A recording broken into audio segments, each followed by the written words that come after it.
توني أصلي وأقول سبحان الله،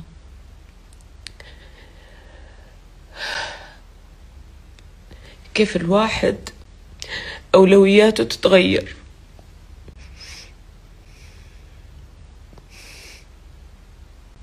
في الدعاء.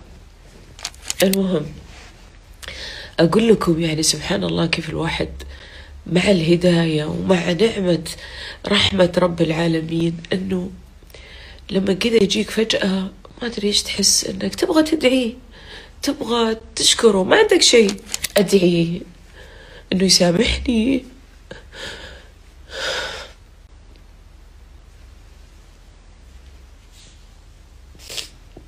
الهداية تجي وتجي معاها أشياء حلوة جدا.